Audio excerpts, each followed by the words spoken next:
I had low expectations for Echo, but by golly, I did not see such a character assassination coming. It's not of Daredevil or Kingpin, but of Echo herself. Maya Lopez is a deaf woman with a prosthetic leg.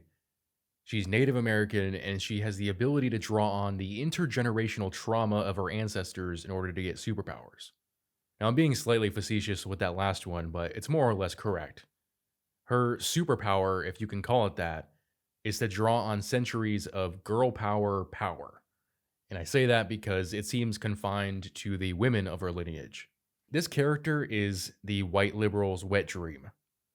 But as for the fans of the comic book character, we're left with a mere echo of the original character in this adaptation. See what I did there? Now, Echo, if you need to be reintroduced to the character, she was born deaf, she lost her leg, she was raised by her father in New York and was raised by her quote unquote uncle, the Kingpin, as her father was part of his criminal enterprise at the time. Eventually, Fisk put out a hit on her father, and Hawkeye, in his Ronin guise, came calling and killed her father. So she went after him in revenge, but in the Hawkeye series, she found out that Fisk was actually responsible for leaking the location of the group that Maya's father was a part of. So she turns on the group and shoots Wilson Fisk in the face. So now it's 5 months later, and Maya returns to her hometown of Tamaha, Oklahoma, in order to enlist the aid of her uncle, who has ties to Fisk, in order to help her take down Fisk's operation, but also maybe take it over. It's a little confusing exactly what her motivations are, and she seems both unmotivated and bored while doing some of this stuff. And then it ends up going in a completely opposite direction. But Echo seems to not really care about her friends and family back home, and I believe her. I mean, she brings war to her hometown for completely selfish reasons. She's already gotten revenge on Kingpin, but now she wants to be the Queen Pin, as she calls it. We get introduced to a slew of friends and family members, and we also learn that Kingpin is still alive and well, that somehow he survived a gunshot point blank to the face. Now, keep in mind, Echo was right in front of Kingpin. Gun was already pointed in his face. She's handled the gun before, but we're supposed to believe that the bullet merely glanced the side of his eyeball. Even though he's left with a nasty scar, it's not like there's a hole in his head. But it turns out Kingpin isn't even mad. He shows up to her hometown, trying to invite her back to his criminal empire. He wants her to be by his side once again. She turns him down, even though she said that she wanted pretty much exactly that for most of the series. So Kingpin brings his wrath upon the town, kidnapping Maya's grandmother and cousin, also her former best friend. But Maya is able to call upon those intergenerational superpowers, like I mentioned before, and she's even able to pass them on to her grandmother and her cousin. And so they're able to defeat the goons relatively easy. Maya defeats Kingpin and even tries to use her healing ability, which she got from her mother, to heal Wilson Fisk's mind and like drive the trauma out. So she shows up in his mindscape as he's sitting in his room from his childhood, listening to his father beat his mother on the other side of the wall. She just tells him to ignore it, to not listen, to forget that it happened, which seems like an odd way to have someone move forward with their life and move on from their trauma, is to tell them to just stop listening, like pretend it never happened. At least that's the way that I saw it. But the quote unquote healing doesn't seem to work because Wilson Fisk just runs away, still angry, but he returns to New York on his private jet and is now aiming his sights at becoming the mayor of New York City. Meanwhile, Echo just has lunch with her family, and I guess they live happily ever after. There's no clue as to whether she's returning to New York, returning to be a superhero, or anything, which seems like a poor way to end the plot. I'm fairly certain there were reshoots, but that actually doesn't become apparent until the finale. Pacing is actually one of the few things that worked with the show. I know it's a surprise, right? After all the Disney Plus series, whether it be Star Wars or Marvel, they have all had terrible pacing issues. Echo did it kind of right, but again, the plot ended somewhat vaguely for Echo's character. Now, I want to go back and explain the superpower or superpowers that Maya has inherited.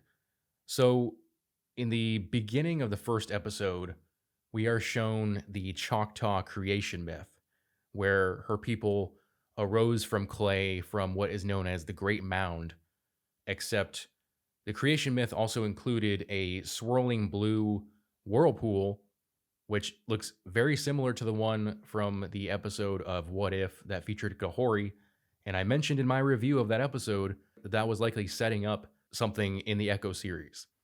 Now, they don't directly address it. And so here again, I think there might have been some reshoots. Maybe they think they didn't have time to really dive in deep to this ancestral power, and so they kind of just pushed away parts of that narrative. But among these first humans is the what's known as the first Choctaw, a woman named Chafa. And she is someone who periodically shows up in these visions that Maya has throughout the series. The next character that's shown is a woman named Tuklo, in a scene taking place in the year 1200 AD in what would become Alabama. And you see the Choctaw and I believe it's the Cherokee or Cheyenne people playing a game that I don't know how to pronounce the name of, but the English translation is basically stickball. And it's the original version of lacrosse. Now, this game was more than just a game to their culture, it was also practice for war. It was very physical and people got injured. And there was also ritualistic aspects to it. Now, women didn't really play this game. Again, it was preparation for war. So it was men playing the game, whereas women's part in the ritual was to be the equivalent of cheerleaders. But you have this one small, scrawny little woman out there with all the guys, keeping up with them somehow. And when it comes down to like the final goal that needs to be made, she gains her superpowers and makes the goal and proves that she can do anything that men can do as long as she gets extra powers. There's also another flashback to the late 1800s where the Choctaw people have created a unit of tribal policemen and they go out searching for criminals. There's a woman named Loak who wants to be one of the policemen, but they tell her she can't because she's a woman, that she's a life giver, not a life taker. And as the four-man team of policemen is taking down a group of criminals, they're bared down upon in a gunfight. But she gets her powers. She shows up to the fight and becomes the Native American Annie Oakley and kills all the criminals.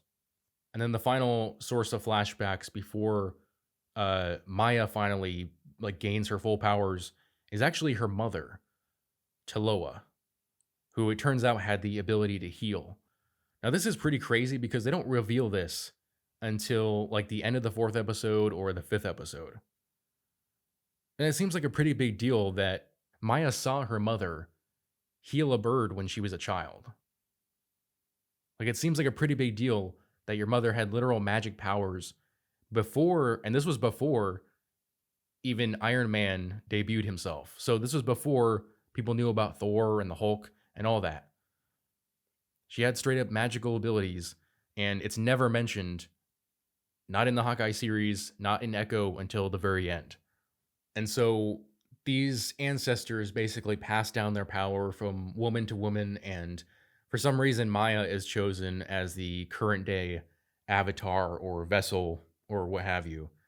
And it's kind of funny because, for most of the series, she's just trying to take down the Kingpin, and she's willing to allow her friends and former friends and family to get hurt, her hometown to be brought into a war so that she can get back at the Kingpin. But then at the very end, it's just decided that she is now the Choctaw superhero, that she is the modern day vessel for these powers. It's also interesting because there are various times throughout the series where Maya blames Wilson Fisk for her becoming a weapon or a monster, but she was already a little monster. Like they show us a scene where she kicks a poor ice cream man when he's down after he's been beaten half to death by Wilson Fisk just because he made fun of her deafness. And there's another scene where she nearly kills a woodpecker just to see if she could hit it with a slingshot. She was already a little turd before Wilson Fisk ever got to her. And again, she brought war to her hometown. But that's okay. Your ancestors decided that you're going to get the superpowers. Not that there aren't more morally worthy options like Bonnie, who's her cousin and a fireman or firewoman. But hey, she's the main character, so they're just going to go with that. The overall plot didn't make a lot of sense to me. At no point were we given any indication that she wanted to lead a criminal empire. That's just something they kind of threw in there, I think, to have her do something up until the point where this destiny takes hold of her. It's not a destiny that I think the character deserves from what the show demonstrates to us, and it's definitely not a destiny that the character was ever interested in. From what Maya demonstrated during the first few episodes, she didn't care about her heritage. She was just there to get help from a criminal that she knew and trusted more in order to help her take down Fisk's operation. Now, I did leave out one part about Daredevil. So, I made a video a few days ago talking about a fight scene between Daredevil and Echo that was leaked on Twitter. I'm not sure if it was technically leaked or if someone saw an early version of the fight, and I thought it was unedited. I didn't think that was the final version, but it was. And it also turned out that it was not a 5 or 6 minute fight scene between Echo and Daredevil. It was a 5 or 6 minute fight scene with Echo against a bunch of goons, and Daredevil came in at the last minute and they fought for maybe a minute. Now, the weird part is that up until those two fight, the Echo choreography is fine. But then Daredevil shows up and the choreography looks like ass. I don't know if they were trying to purposely make Daredevil look bad or if maybe they had different choreographers that day, but it did not look good. Maybe that was a scene that was filmed way early on before all the reshoots and they just decided not to change it. Either way, it looked like crap and Daredevil didn't show up again for the rest of the series. So if you've watched the first one and are basically watching the rest to wait around to see him again, you're not going to. Even though this show would have been far more interesting with more Daredevil and more Kingpin. Because I found myself much more captivated by the interactions between Echo and Kingpin, even though they kept kind of rehashing the same stuff over and over again, than I did seeing Maya interact with her family and the whole like ancestral legacy type stuff. Like that all just seemed like a ham-fisted MacGuffin to just throw in there to give Maya powers, which the creative team behind the series thought her original powers were lame, which was basically a photographic she had a photographic memory and reflexes, so she was able to see anything done once and be able to perfectly replicate it, much like the character Taskmaster. And interestingly, in the comics, she is deaf, but she's able to talk normally because her ability to copy other actions is so good that she can copy the lip movements and also the muscle changes in your face and neck in order to speak perfectly despite not being able to hear herself. Plus, she has both legs. So they changed a lot about her character.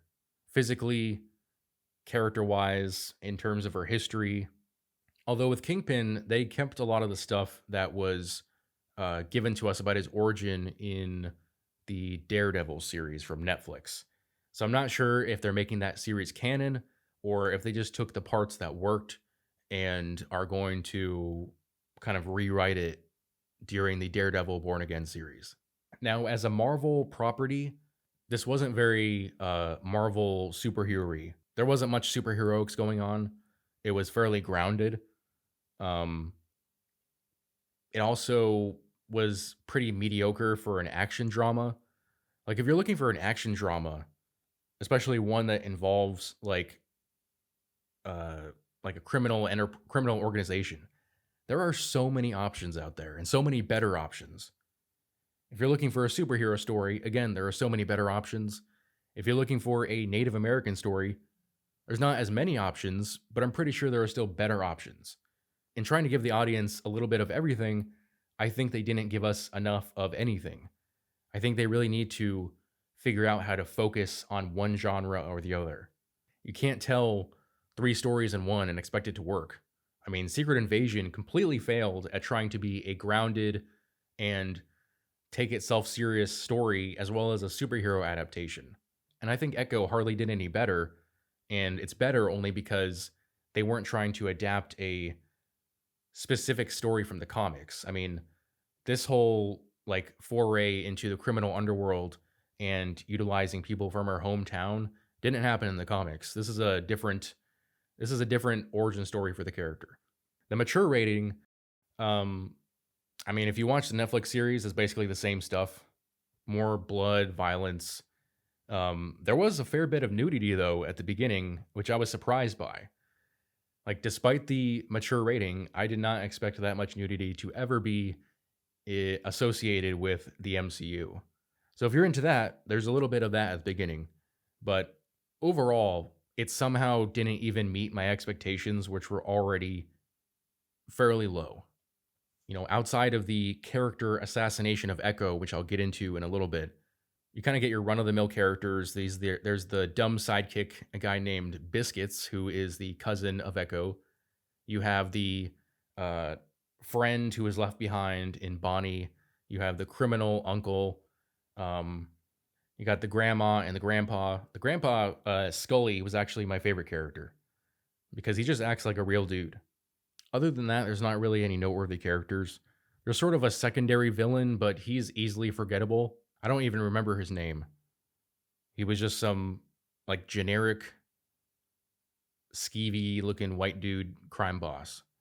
And like I said, Daredevil wasn't there except for that 1 minute fight. He didn't even really talk to Echo beforehand. He just started fighting, and then towards the end of the fight, it cut towards Fisk talking to Echo and basically congratulating her on surviving the fight with Daredevil.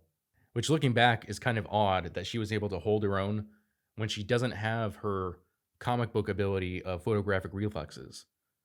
Like when she fought Daredevil in the comics for the first time, she studied tapes of Daredevil fighting Bullseye, of other characters who were very proficient at martial arts, which is another thing they changed from her origin. Is in the comics, Wilson Fisk blamed Daredevil for her father's death, and so she went after him and attempted twice to kill him before she figured out that it wasn't him. Whereas in the MCU, Hawkeye was given the role, even though instead of simply being framed for killing her father, he actually killed her father, though Fisk was still to blame. And so I guess maybe they felt like they had to throw her fight with Daredevil in somewhere, and that's why they gave us that 1 minute scene at the very beginning. I mentioned in my video talking about Echo the other day that having Kingpin and Daredevil in the first episode is fine, but they need to follow through. They need to stick the landing and be consistent throughout, and they weren't. You get more of Kingpin, but again, they spend a lot of time just rehashing stuff that we already know about him and Echo from the Hawkeye series, as well as stuff that they keep talking about in the Echo series. I mean, it's kind of a joke that Echo wants to kill Wilson Fisk again after we saw her shoot him point blank in the face at the end of Hawkeye and he survived. Like, I get that comic book characters can come back to life, but I mean, kind of the whole point of this show was her trying to get revenge on Kingpin, but it makes the plot seem pointless if that act is ineffectual. And I guess they tried to change it by having her redeem Wilson Fisk, which is also an odd choice, anyways, because, I mean, just put him in jail. Like, whether or not you want him to be able to let go of his trauma, he's still a criminal. Like, he's killed who knows how many people. He's ordered others to kill who knows how many people. Just put him in jail. That's the stupidest part, is like, we know as the audience, if we've watched the Daredevil series, how dangerous Kingpin is. And Echo also knows how dangerous he is from firsthand experience and blames him for her becoming a weapon and a monster towards her friends and family. But in the end, she just lets him go. And so now we come to my biggest problem with the series. Because out of everything that the show gets wrong, I think Echo the character suffered the worst. I can complain about the fact that they made her doubly disabled for no good reason. I can complain about the fact that they changed her powers and her history. But worst of all, They removed her personal identity from the comics and replaced it with a cultural identity that in the comics was more of a guiding stepping stone on her journey to discover herself, and in the MCU was an aspect of her past that she didn't even care about until the final episode. She's no longer Maya Lopez. She's Maya Lopez, representative of Choctaw Nation. She's just a spoke in the wheel of her ancestors with no agency. They took a strong female character from the comics and removed her agency in the adaptation. They portrayed her as being an empty vessel after her mother and father died, a vessel that needed to be filled by the purpose given to her by the Kingpin. And after believing that she had killed the Kingpin, she simply gives in to her destructive tendencies until it was revealed that she would inherit the purpose and power of her ancestors. But where's the character's agency? Was it in her not well thought out attempt to take over the Kingpin's business? Her becoming the Queen Pin, as she called it, didn't make any sense. At what point was there ever any demonstrated desire for her to rule the criminal underworld? They turned her into a tool for the Kingpin and then a mouthpiece for her ancestors. They may have expanded on her history and family background, but they removed what makes Maya Lopez Maya Lopez. In the comics, Maya Lopez was an artist. She's a storyteller. It's her differences that made her a great storyteller because she could see things in ways that others couldn't and express those ideas in her performances as a dancer and a pianist. The return to her native roots in her journey of self-discovery was simply about receiving guidance that would help her discover herself, not as a replacement for personal identity and agency. After shooting Fisk, she decided that she wanted to be a better person, to use her pain and mold herself into a force for good. She became a hero with her own identity, an identity that she was able to express better than any other hero out there. She learned that we shouldn't only take meaning from historical mythology or from mythology of modern heroes, but realize the fact that we are all building our own mythology every day. It's a great lesson that you don't need to be deaf, female, or Native American to understand and relate to. But that character doesn't exist in the MCU. Instead, we get a cruel brawler whose wrongs are all just forgiven because she is of a special lineage. It's no wonder that they put all 5 episodes of the Echo series at once. Like I said, the pacing was probably one of the few good things of this series, so they could have done 1 episode each week, but they didn't, because the show sucks, and they wanted to just put it out there and forget about it. But let me know what you guys think in the comment section below. As always, if you enjoyed this video, I would appreciate it if you would hit that like and subscribe button, as well as the notification bell so that you never miss out on a new video. Thanks for watching.